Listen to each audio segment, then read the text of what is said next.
Hey, everybody. Back again for another tip on how to increase your emotional intelligence.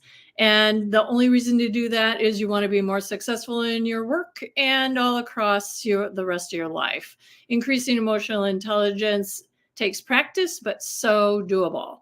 So, we've been doing a little series on that. It doesn't matter where you bump in on this because every single one of the tips that I've been sharing, you can pick any one of them anytime.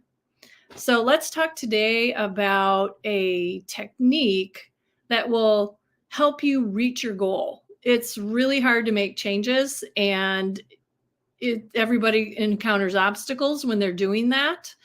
And so one of the tips is to envision yourself achieving the thing that you set out to do and what your life will look like then.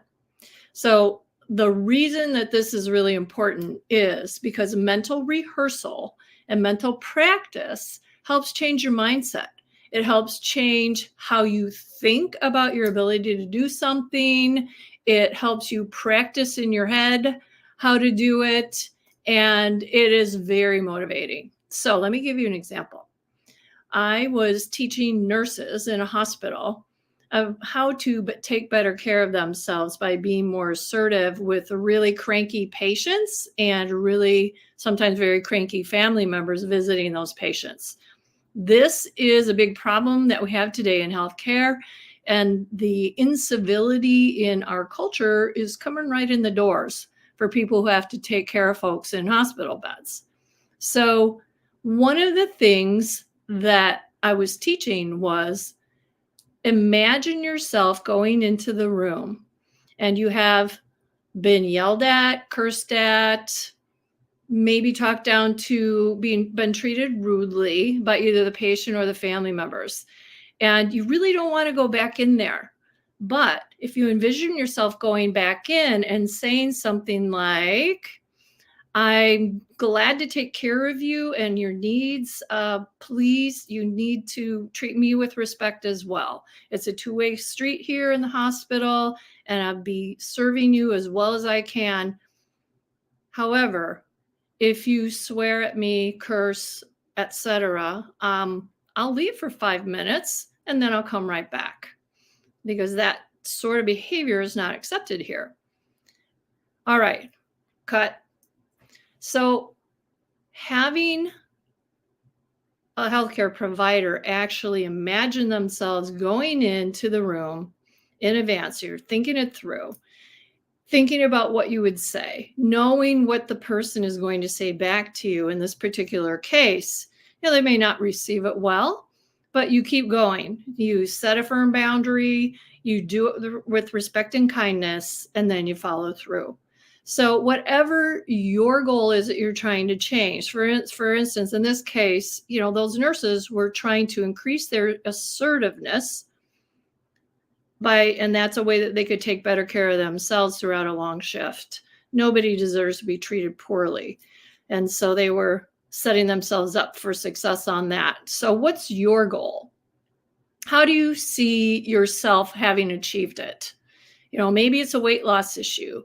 Maybe it's a difficult conversation that you need to have with one of your employees or even one of your customers. And you envision yourself succeeding in that goal. What would you be saying? How would your body language look? How would the other person be reacting? This serves two purposes. One, you are increasing your self-awareness and your self-expression, two of the hallmarks of emotional intelligence.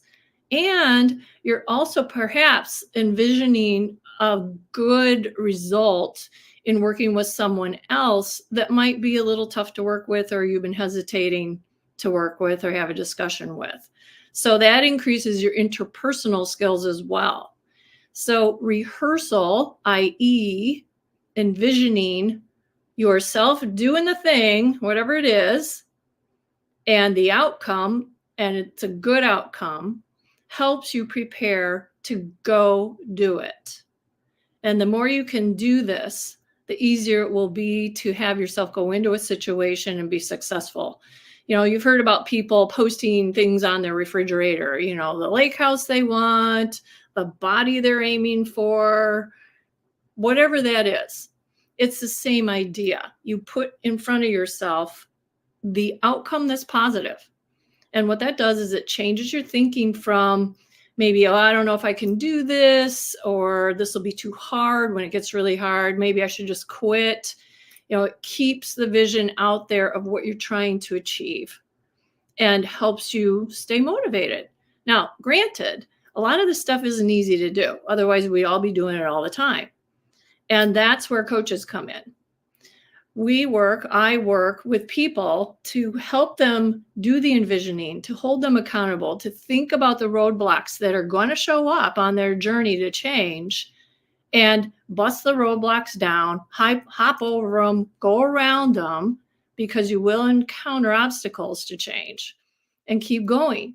So accountability, motivation, helping people bust down boundaries that are getting in their way, or roadblocks, I should say. So that's what we do for other people. I'd be glad to help you do that too. However, let's go back to just thinking about one thing that you want to change. Envision yourself doing it. How do you do it? What's the result? That's what envisioning your goal for goal achievement and success really means. Sorry, guys, little tripping on my words here. You're the first persons I've talked to today. It's been quiet in my house.